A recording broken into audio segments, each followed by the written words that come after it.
Hey guys, ColdBrew here. Welcome back to another Awaken Chaos Era video. Thank you to everyone who subscribed so far to the channel. Please consider doing so if you haven't already. It helps me keep on doing videos on this second channel of mine. Alright, before we get started guys, I want to let you know that there's a way to get legendary champions within Awaken Chaos Era, and you can actually make them by using your elites and your epics that you might already have within your heroes. Let me just show you how all that is within the game. Before we get onto that, I've got one actually advanced summon to do. I'm at exactly the pity. Let me move myself a little bit. You'll see that I'm at 1% plus 20. That's exactly pity. So the next summon that I do will give me that that legendary hero, right? That being said, after this I'll explain to you what I'm talking about and how the hero synthesis works within the game. You just need to keep on summoning, and by even using your normal summons you can get those. Okay, let me see. I got Zitlin. All right. Okay, interesting hero, very interesting hero, this one. I'm not disappointed. Definitely not disappointed. This guy right here, I'll explain why he can be so good after the end of what I was gonna go over. Right. All right, I don't want this. Go away.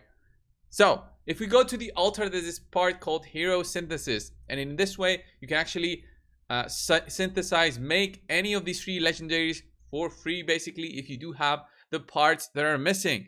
Right, let me go to the preview page here where you see it in more detail.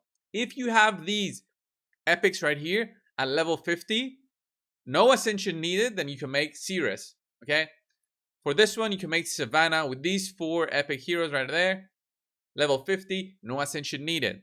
The same thing here with Tia, 4 epic heroes here, no ascension needed, but they all need to be at level 50. So the 4 characters needed to get that level 40 to 5 stars, plus all the XP jelly needed to get them to 50 will take a while to grind for, but it's a way to actually make these heroes for free, and it's amazing. And if you just want to go for the epics, then yes, there's a way to go for just the epics. We'll go through every one of the epics to see if there's any one of these that is worth considering.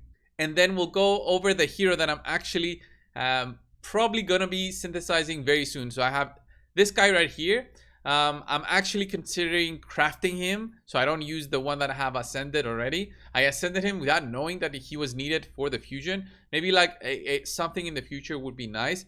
So I have this one right here. I can get her to level 33 stars ascension. This one I need a couple more copies of her, and then this one I can get him, and then this one I can get him. So definitely I can make a copy of this dwarf and then use that copy to make Savannah right there. So it will take a while for me, but let's go over into the index and check out these heroes. So one of the epics that you can actually synthesize for, and you can actually go for with your own elites, is this guy here, right here, Mognar. He's got a passive. When using this ability, 30% chance to use it twice. When health is below 50%, the chance increases to 70%. Not that exciting in terms of ascending. This guy is A1, deals 60% damage and a defense down. A2, attack up and shield with strength. Grants a bonus turn if affected by attack up. Okay, the bonus turn is nice.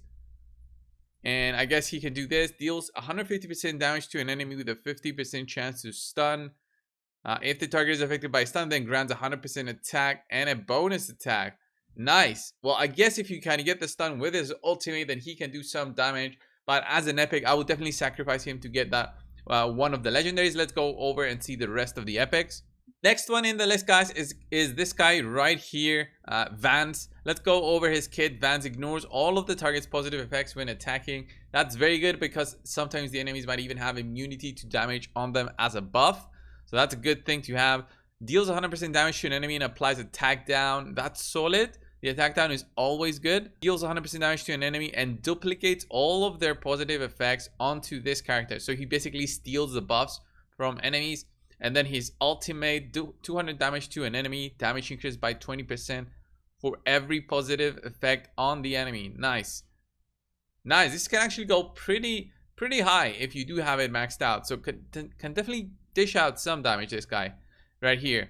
But I wonder if he's worth it in terms of an epic as a nuker, because we do get so many legendaries for free eventually. With all our summons, we get the guaranteed legendary at the start. If we roll, we usually have like 2 legendaries in our account. So I'm not sure about this guy right here, if he's worth keeping. I would definitely you know, sacrifice him. Next one is this one, Santis, not the other epic that we can actually craft. Attacks against enemies affected by poison have a 50% chance to apply an additional poison. This is actually really solid, as in terms of the poison do damage based on max health on enemies. I haven't tested this on the clan boss yet, on the guild boss, but I will try it soon. Is she holding a pepper? What is that? Whatever. The first skill just deals 80% damage and then applies a poison. The second skill deals 150% damage to an enemy and duplicates all poison effects affecting them onto another random enemy. That's really good for probably some of the dungeons where we have multiple enemies at the boss stage. But I don't know about poisons being a high damage kind of thing to have. Deals damage based on max health at the start of the turn is the poison that she applies 100%, 120% damage to all enemies and applies a poison for 2 turns. Prolongs the duration of all poison effects on enemies by 1 turn. That's very solid. She's actually a really good epic to consider not fusing. But I will fuse her because I'll get the legendary. I have all 4 epics. And then I think the final one, which one is the final one? Let me just go back and check again. Is this dwarf right here? Let's go and see the dwarf. Is this guy? There he is. This dwarf actually hits pretty hard. I found him once in arena and he hits pretty hard. Grants a team-wide defense bonus equal to 10% of this character's defense rating. He's got a default skill. Deals 50% damage to an enemy with an 80% chance to reduce the cooldown of this character. Ultimate ability, nice. That's pretty good on his first skill, because you'll always go with your ultimate first. So the ultimate does 150% damage to an enemy and grants max health up to all team members, maximum 5 stacks. I don't know if this will go for so many turns that he'll do it 5 times, but you know, 5 times 15% max health, that's pretty good buff to have if the fight can go so long. Usually fights don't go that long. Deals 100% damage to an enemy and applies taunt. Damage scales with this character's defense. Oh, okay. This is not very clear on how this skill works in terms of his damage potential. This one clarifies it that his damage is based on his defense. And then this one doesn't clarify it. So he looks like a solid damage dealer. I guess his default skill is going to be good because it's going to be reducing his ultimate, and then he'll be increasing the max HP of all of your team. Pretty tanky epic. Very worthwhile. At least 2 of the 4 epics can be considered as worthwhile. I'm going to say that this orc right here and this guy are not that interesting, but these 2 look interesting and worthy to start gathering those elites and using them to make those epics. And then those epics, if you want, you can get the legendaries. If not, you can actually just keep the epics. That's probably what I'm gonna do with the one that I have already 2-star ascended. Try to get another dwarf going, and you know, and then make the legendary hero. By the way, guys, always try and use your summoning crystals if you do have them. I don't use them that much, but I've only recently found out about hero synthesis, so I will start doing this if I see that I need more of the elites. I have a good majority of them, but it does take time. Unfortunately, we cannot skip this animation that fast. You click it and then you have to wait. Even if you click 100 times, it won't skip. So that's how it works, unfortunately. So let me see. Do we get an elite? There's a very small chance to get an elite, like 2%. And you cannot even skip the animations every single time. So this is going to take a good 20 minutes to do all of that. So let's see the legendary that I just summoned, guys. It's Zitlin. Let's see, where is this guy hiding? There he is. There's the boy. The reason that this guy is so good is his ultimate ability. Look at that. Deals 70% damage to an enemy and applies curse for 2 turns. What this curse does, guys, is that it basically starts accumulating damage that is done to the enemy that has this curse on them.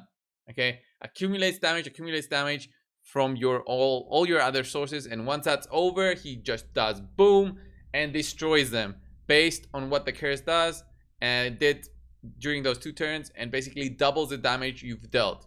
So if you manage to do 50% of the boss's health while the curse was on, then you'll do the remaining 50, and that's it. So very solid hero just because of that ultimate. His other two skills are solid, but that ultimate makes him really, really special.